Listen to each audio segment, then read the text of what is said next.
Então, agora, Chegou, professora, tá definitivamente, vendo? nós vamos começar o nosso tema de hoje, da semana.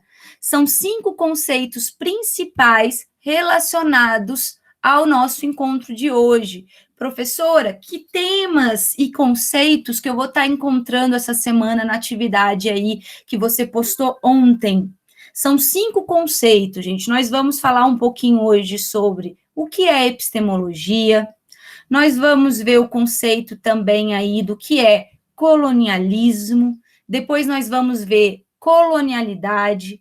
Em seguida, nós vamos passar para decolonialidade e lugar de fala. São esses conceitos principais que vocês vão encontrar na nossa atividade, que eu já postei ontem, e vocês têm praticamente aí 2 semanas para estar fazendo, fora que está no simulado e na prova bimestral.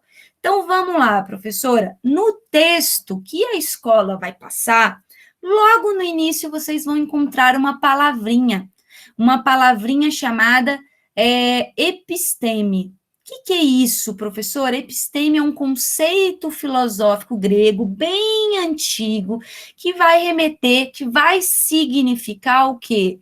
Saber, conhecer, teorias do conhecimento, formas, né, de ver o mundo de maneira racional. Então, essa episteme aí que o texto do simulado vai estar trazendo, significa o quê?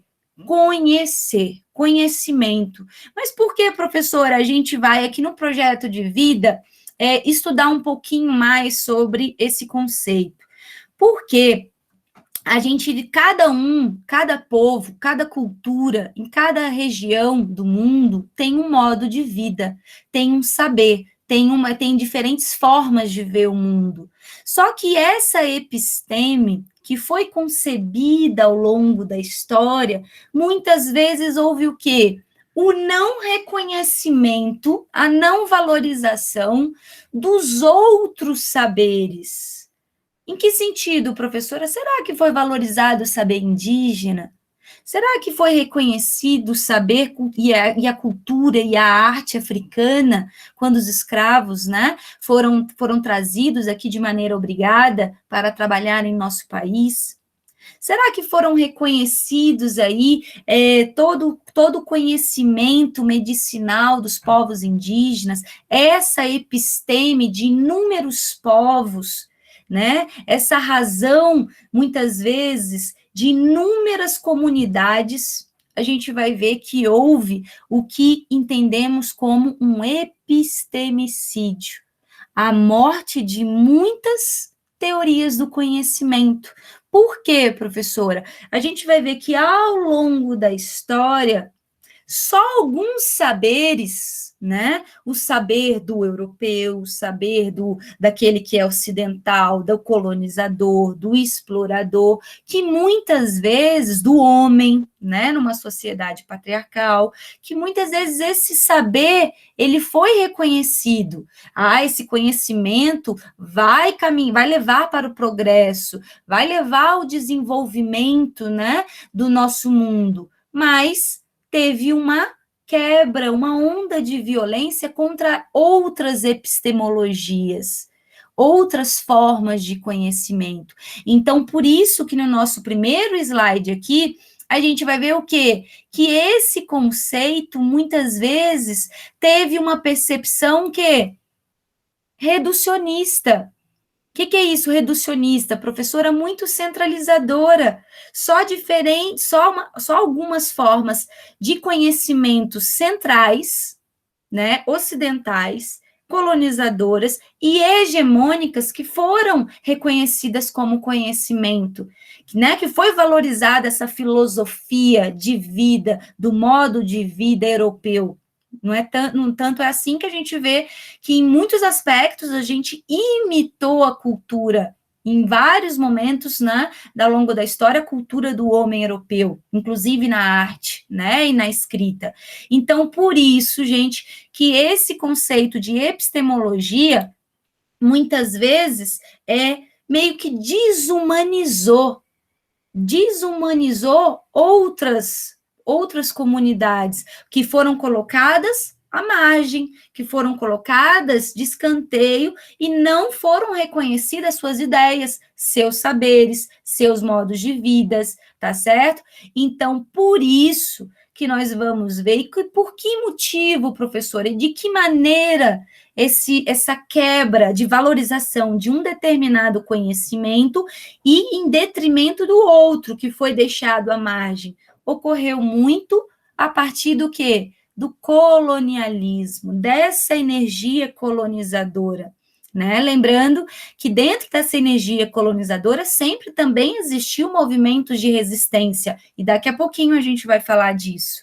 Mas então, o que seria, professora, lá na nossa atividade dessa semana, o que seria esse colonialismo? Quem que pode falar um pouquinho, gente? O que seria o colonialismo?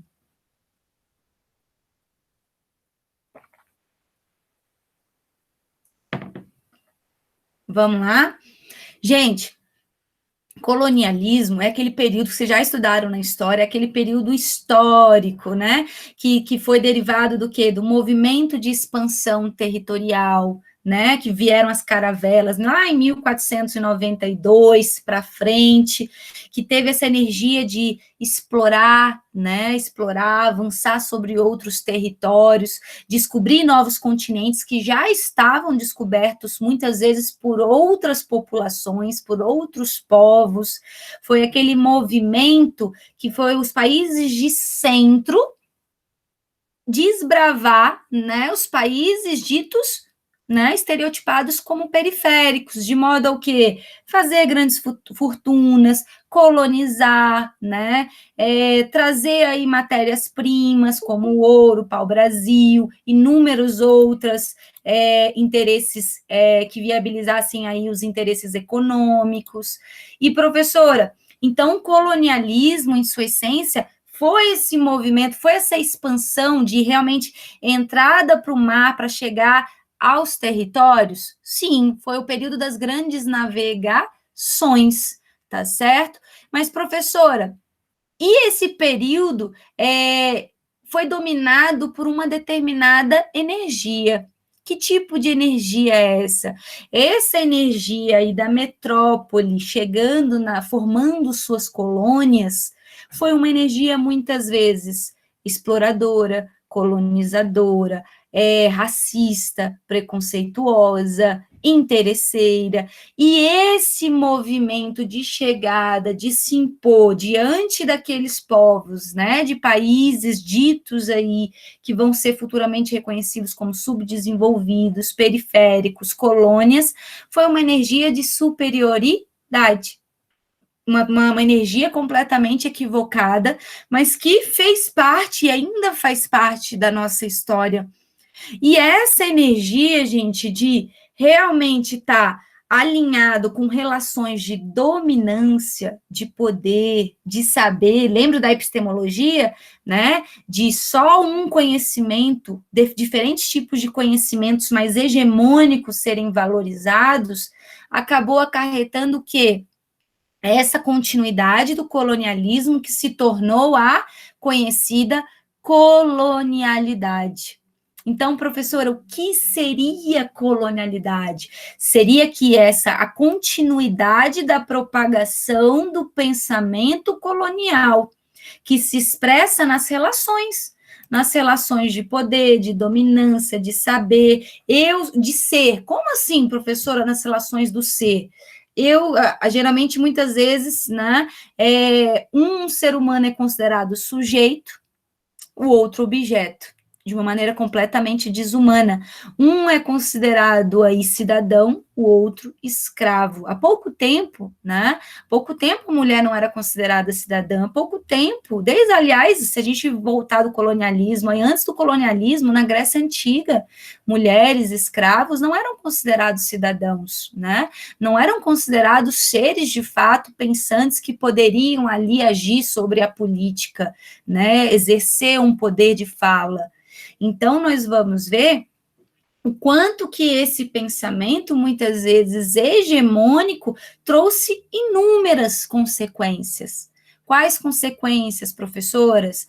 Houve não só aí a perda cultural né, simbólica de não valorização da cultura, da arte, da dança, do modo de vida de inúmeros povos, teve a destruição de seus inúmeros territórios, né, e o pior, o genocídio em massa, físico mesmo, de inúmeras populações, inúmeros povos indígenas, inúmeros grupos e etnias. Então, por isso que aqui nós estamos nessa aula para entender o que seria esse colonialismo, colonialidade, e agora nós vamos ver o que seria decolonialidade. Então, gente, deu para entender um pouquinho qual que seria o projeto, esse projeto de progresso, de globalização, esse projeto de modernidade, avançou sobre muitos aspectos, mas aqui,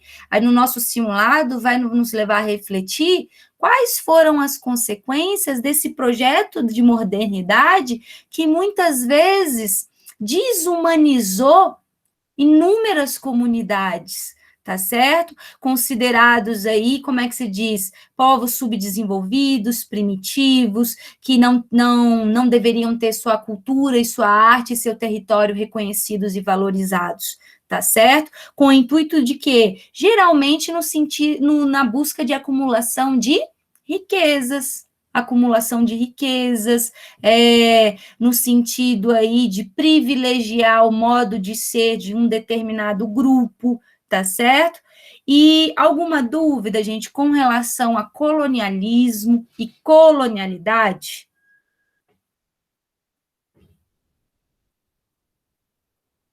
Não, gente, nenhuma dúvida.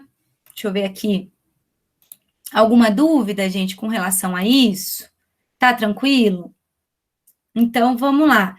Então, professora, mas daqui a pouco eu volto nesse aqui. Mas, professora, se então existia esse movimento aí de universalizar o modo de ser das pessoas, existiu. Muitas vezes, até dentro do nosso cotidiano, a gente vê que tenta se universalizar a própria felicidade, a nossa própria caminhada, né? É preciso, para atingir felicidade, atingir determinada gama de sucesso, passar em determinado concurso público, as mulheres precisam ter uma quantidade X de filhos, né? Agradar a marido tal, e esses estereótipos, esse modo de viver, é possível existir. O que não se pode é a gente desmerecer e matar outras possibilidades de vida, de conhecimento, modos de ser diferente. E se hoje a gente vive isso, imagine naquela época, né? Que tentou se generalizar que muitas vezes o homem branco, a caminhada do homem branco em prol do progresso, em prol do desenvolvimento, né, não precisa lidar com o outro. E quando lida com o outro, não é de uma maneira humanizada, não é para tecer relações, é muitas vezes para racializar, subjugar, escravizar. Tá certo? Então, a gente, na nossa aula, estamos aqui para refletir que esse modo de vida precisa ser ressignificado para que a nossa caminhada seja mais humanizada, consciente, sustentável, coletiva, tá bom? E que diferentes modos de ser sejam reconhecidos. Então, professora, e o terceiro conceito? A gente já viu epistemologia, no que tange aí, que significa o conceito de conhecimento, de saber, e que inúmeros povos têm diferentes modos de vida, inúmeros saberes, que houve aí o que se chama, a UNB muito cobra, epistemicídio. Houve aí um genocídio do conhecimento de inúmeras outras culturas, tá certo?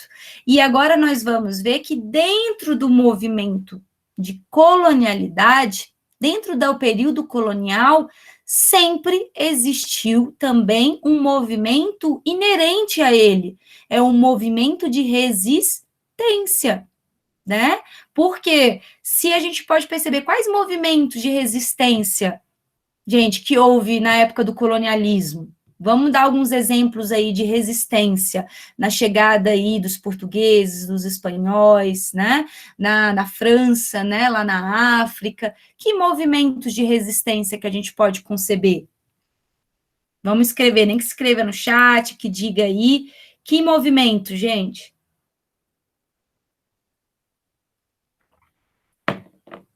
Inúmeros. Qual é a pergunta aí, professor? Que eu não entendi direito, não. Giovanni, que movimentos, né, de resistência você lembra lá do estudo da história, diante aí do período colonial, quando os portugueses estavam chegando aqui para ocupar, fazer do Brasil colônia, né, os espanhóis também, que movimentos de resistência e insurgência que houve?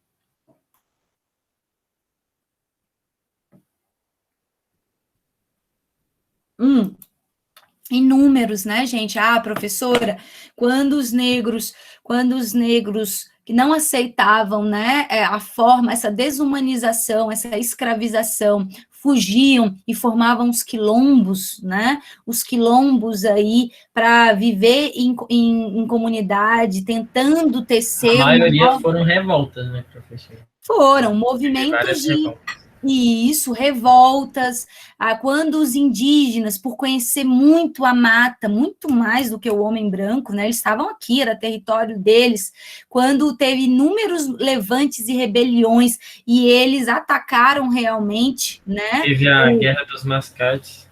Isso, exatamente. E quando eles, conhecendo a mata, eles conseguem se rebelar, fugir, não serem pegos, a ponto de perceberem que estava difícil, né, a escravização dos índios, porque eles se rebelavam, né, se rebelavam contra essa situação, fora que eles conheciam o território, aí ficava mais difícil, né? Então aí teve que se trazer subjugar outra população, né? Sendo que em paralelo também, que a gente sabe que houve um genocídio gigante, né? Aí da população indígena. Mas, professor, então quer dizer que sempre quando há um movimento opressor, existe também movimentos de resistência. Gente, um está embrincado no outro, um está conectado com o outro.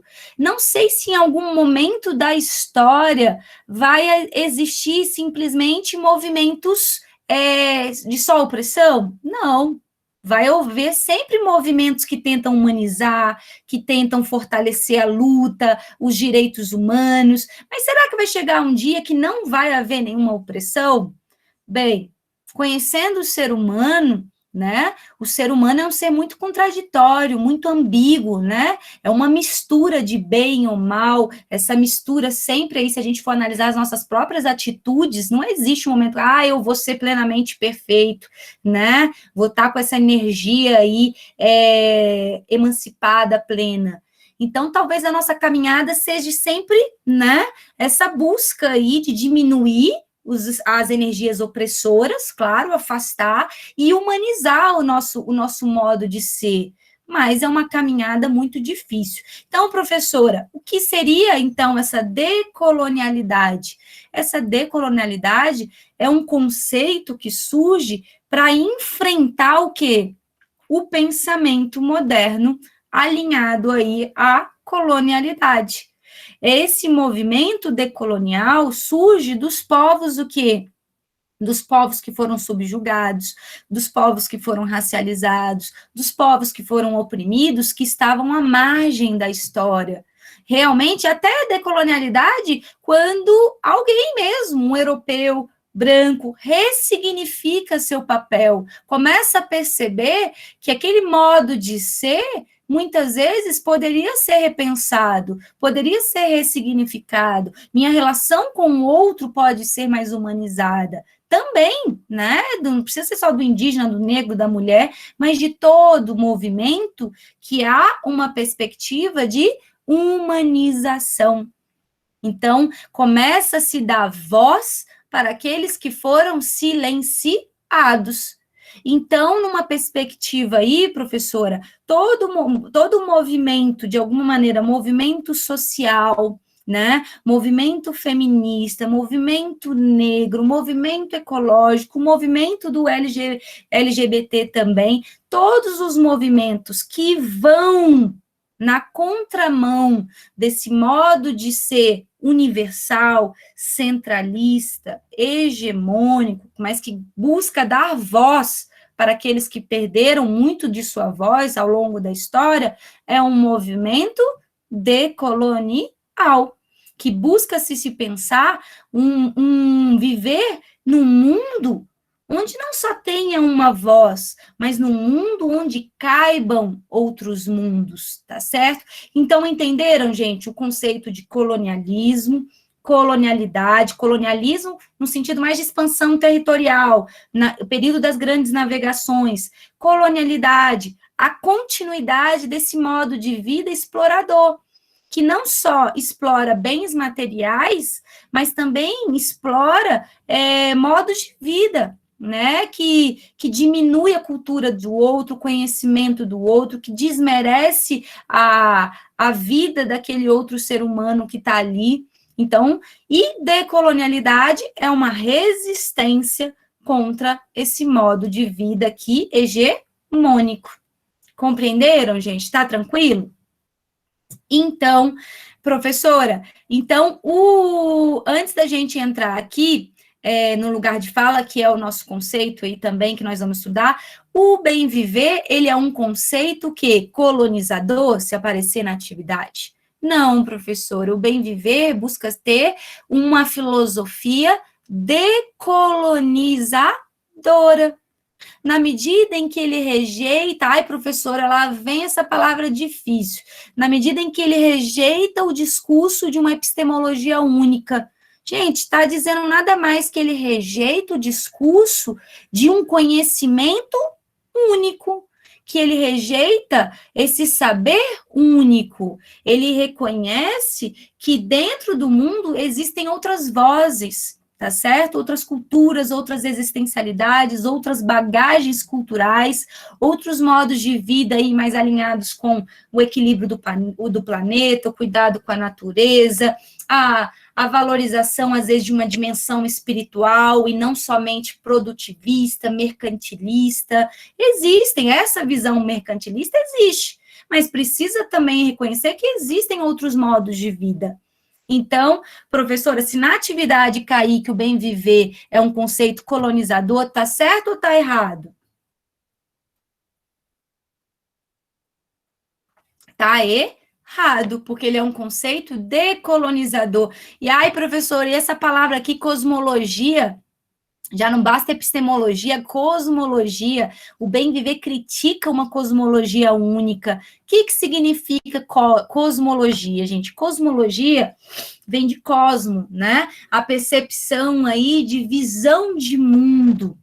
Então, o bem viver, que é uma filosofia alinhada aí, muitas vezes ao modo de vida indígena, né, a uma energia de Ubuntu na África também, né, eu sou porque nós somos, é uma visão alinhada à comunidade, a respeito com a natureza do ser do outro e do ser da natureza também. O que é cosmologia, então, professora? Cosmologia tem a ver com o modo de ver o mundo, o cosmo. Então, por exemplo, será que a minha cosmologia é a mesma? A nossa cosmologia é a mesma que dos povos indígenas?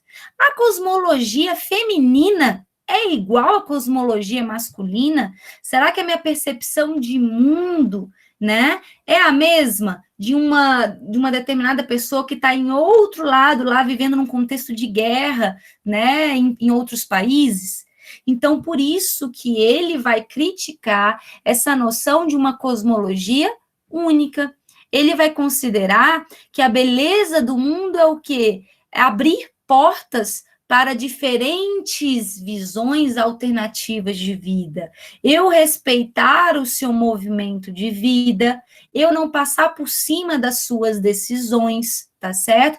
Então, por isso que o bem viver, ele vai resistir contra essa colonização não só intelectual, não só social e econômica, mas cultural, mas existencial, que se a gente trazer para o nosso dia a dia, tem muito a ver com a forma de respeito com o outro que está do meu lado. Eu respeitar, né, o papel de um colega que pensa diferente, de uma professora que pensa de modo diferente, da minha mãe, do meu pai, da minha irmã.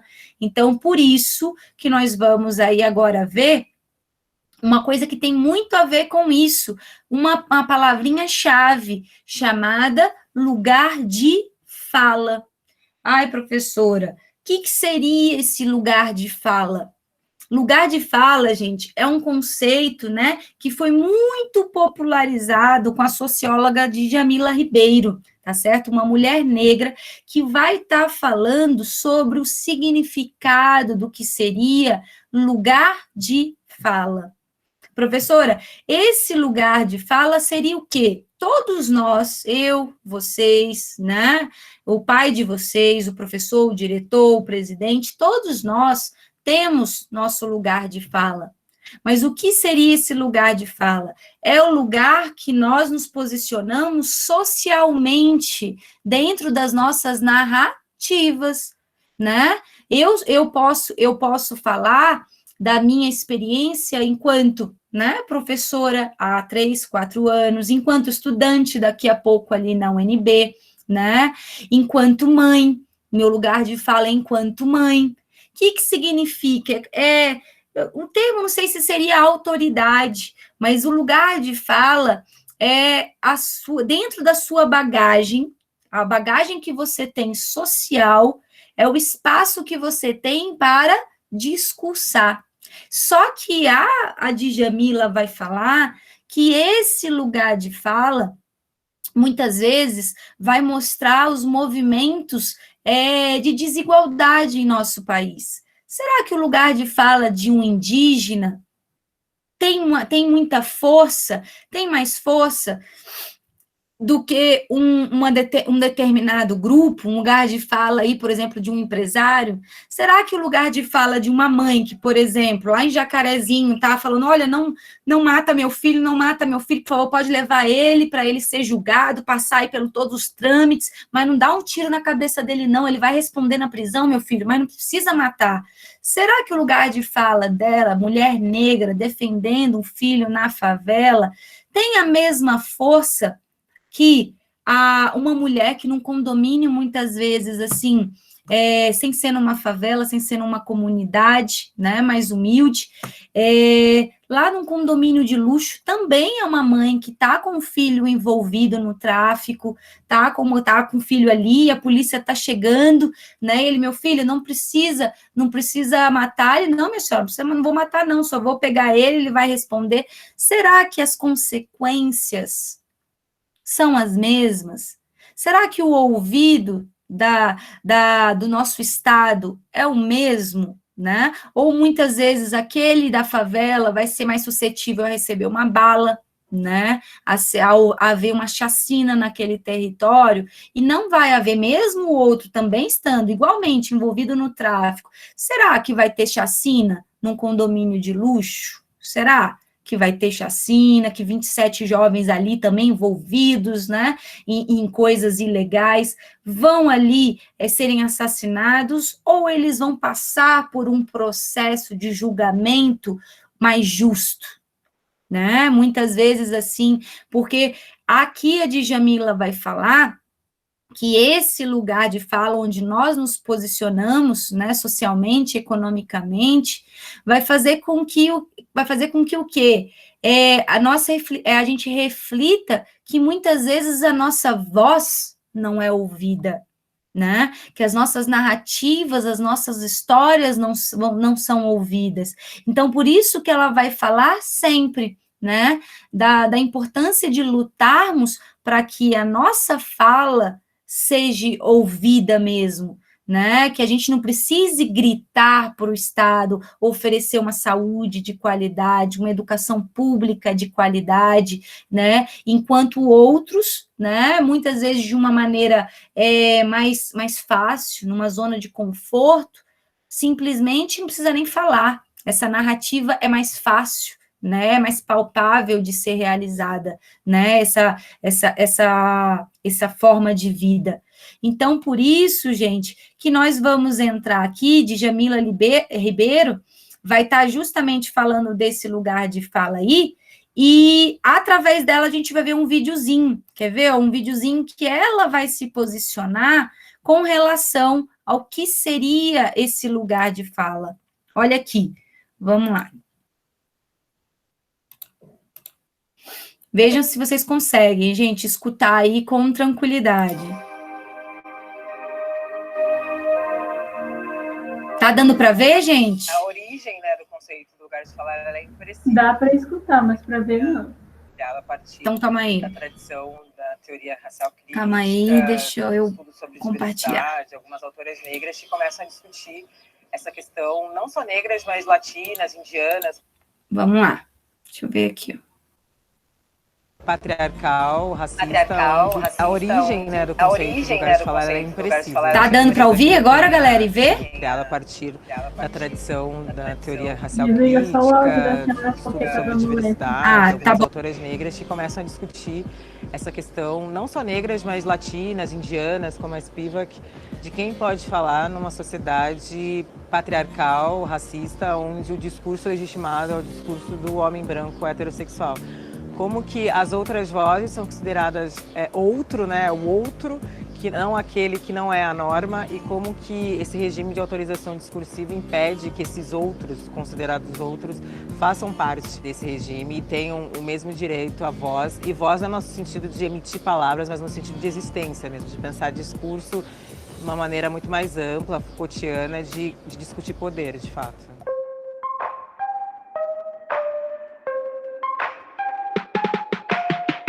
Quando a gente fala de lugar de fala, a gente está falando de lugar social, de localização de poder dentro da estrutura e não a partir da vivência especificamente ou de experiência individual, que muitas vezes acaba sendo a confusão que as pessoas fazem. Então eu quero discutir como que o grupo social negro, por fazer parte desse grupo, compartilham experiências em comum e como que essas experiências elas são atravessadas dentro dessa matriz de dominação que impede que esses grupos existam em determinados espaços e como que esse grupo localizado no poder precisa começar a se pensar do que significa ser branco, do que significa pensar a questão racial a partir da branquitude, porque tem todo um estudo sempre sobre os grupos subalternizados, né? E os grupos localizados no poder não se estudam, não se pensam. O que significa lugar de fala, o que significa esse homem branco pensar a partir desse lugar.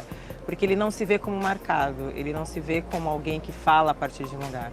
Então ele olha para uma mulher negra e diz: você é específica, você é mulher negra. Olha para uma mulher, você é específica porque você é uma mulher. Mas ele também não se entende como específico, ele se entende como universal. Uma outra confusão grande é confundir lugar de fala com representatividade, né? Que aí você cria uma visão essencialista, né? De achar que só o negro pode falar de racismo. Se estamos em relações raciais, em relações de gênero, é importante que as outras pessoas debatam sobre esse tema. Então, claro que de repente uma travesti negra, ela não vai se sentir representada por uma mulher branca, mas aquela mulher branca, a partir do lugar que ela ocupa, pode pensar criticamente da situação da travesti negra, como é que ela pode se responsabilizar e pensar criticamente desse lugar que essa travesti ocupa. Então todo mundo tem lugar de fala, eu acho que é isso que às vezes as pessoas não entendem, esse não é o meu lugar de fala, eu não tenho lugar de fala, todo mundo tem porque está localizado socialmente, né? Mas é como que falar a partir do seu lugar sobre outras questões. Então a pessoa branca deve discutir racismo, até porque faz parte do grupo que historicamente se beneficia dele, mas ela vai discutir a partir de um outro lugar, como que ela, como branca, pode pensar a situação racial no Brasil, que passa por desnaturalizar lugares, por exemplo, que passa a começar a se incomodar, a se questionar, por exemplo, enfim, na universidade, um exemplo, por que só tem professores brancos e por que só as mulheres negras limpam os banheiros? Né? Isso é natural, né? Tem que começar a desnaturalizar isso e começar a refletir sobre isso. Então é como que a partir desse lugar ele começa a entender a sociedade e começa a se responsabilizar por isso. Eu acho que o lugar de fala nesse sentido acaba sendo uma postura ética, né? Como que eu, do grupo que é localizado no poder, posso contribuir para uma sociedade menos desigual.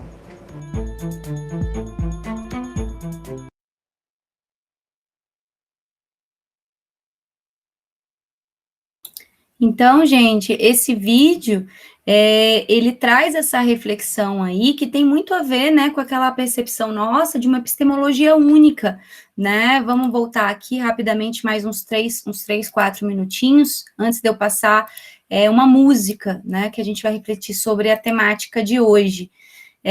Voltando, quando a Djamila está falando da preocupante relação de quê? De centralizar a nossa fala, de centralizar e perceber como universal, né? Quando ela vai falar, um homem branco fala do lugar de fala da mulher, né? Da mulher negra, o lugar de fala da indígena, mas existe aí uma certa percepção de que muitas vezes o meu lugar de fala, ele é mais universal, mais importante, mais superior. E é isso que a gente, segundo ela, e inúmeros outros aí pensadores, a gente precisa começar a desconstruir.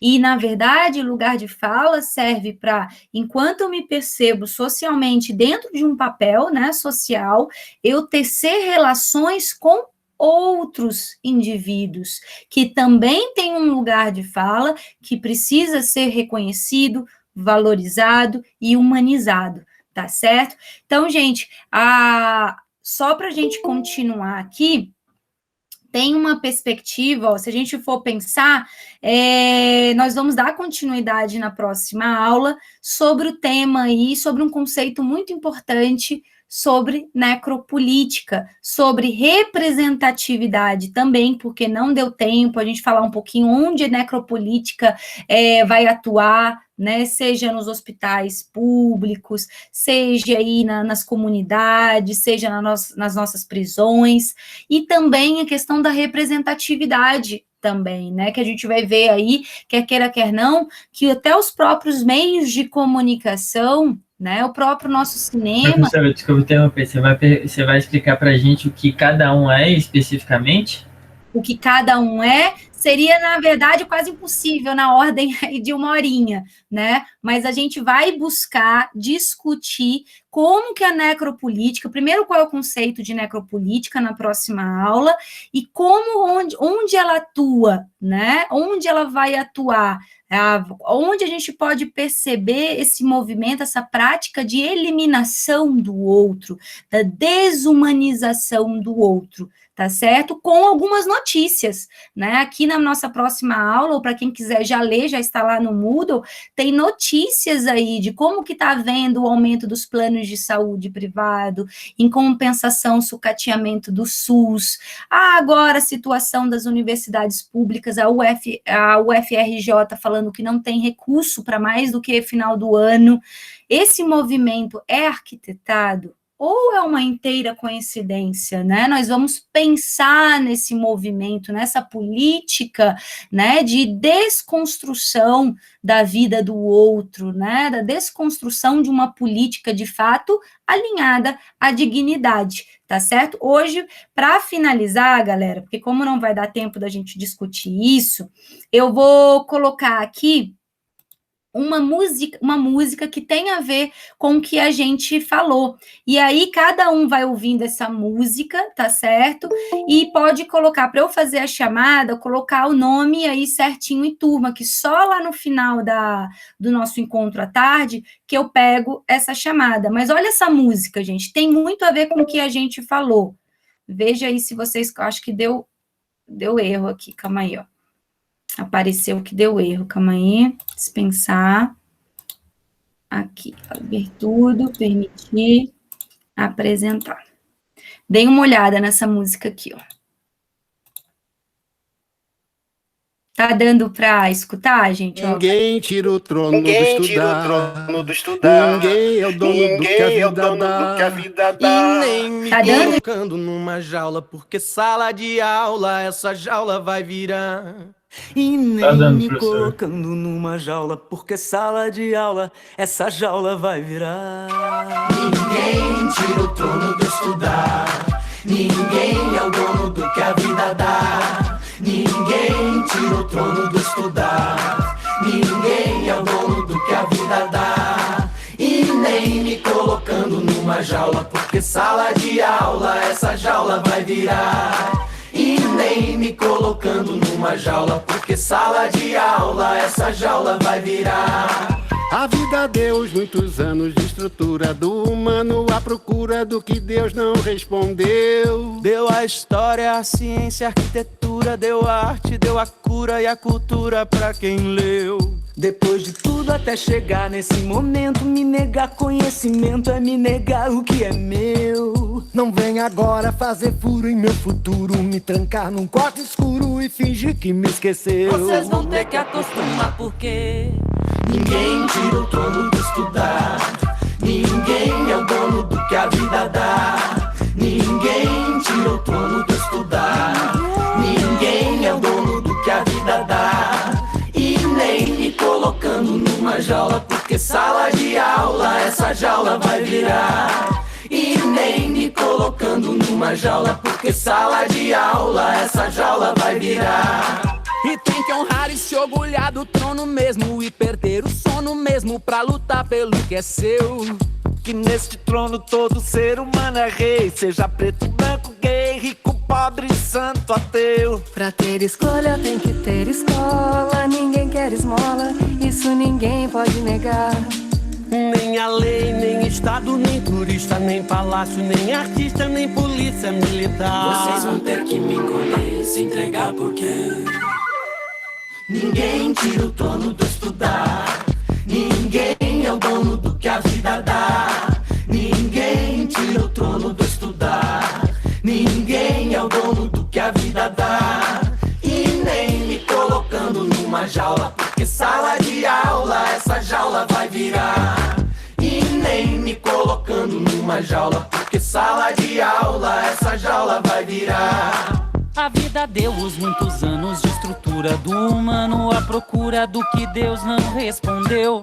Deu a história, a ciência, a arquitetura, deu a arte, deu a cura e a cultura pra quem leu. Depois de tudo até chegar neste momento, me negar conhecimento é me negar o que é meu. Não vem agora fazer furo em meu futuro, me trancar num quarto escuro e fingir que me esqueceu. Vocês vão ter que acostumar porque ninguém tira o trono de estudar. Ninguém é o dono do que a vida dá. Ninguém tira o trono do estudar. Então, gente, a gente conclui, né? Eu coloquei essa música toda lá no Moodle, para quem quiser assistir. É uma música bem significativa, tem a ver com a ocupação na época. E então, nossa atividade, ela vai cair os conceitos que a gente trabalhou aqui, né? De maneira, assim, ainda singela, de maneira humilde. Mas eu peço que vocês leiam aí os slides, tá bom? Para poder completar essa atividade 8. E, de modo geral, a gente continua a falar sobre necropolítica na próxima aula, tá bom, gente? Um beijo grande para vocês, bom final de semana, bom descanso, tá bom? E eu tô sempre aberta para a gente se aprofundar um pouquinho mais pelas redes sociais, tá bom? Um beijo, gente!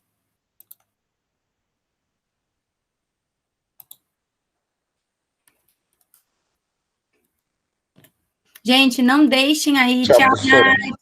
Tchau, tchau, Ana. Tchau, tchau, gente. Tudo de bom, viu? Bom descanso. Coloquem o nome certinho também, que eu só vou pegar lá mais ou menos umas 5 horas, mas eu pego.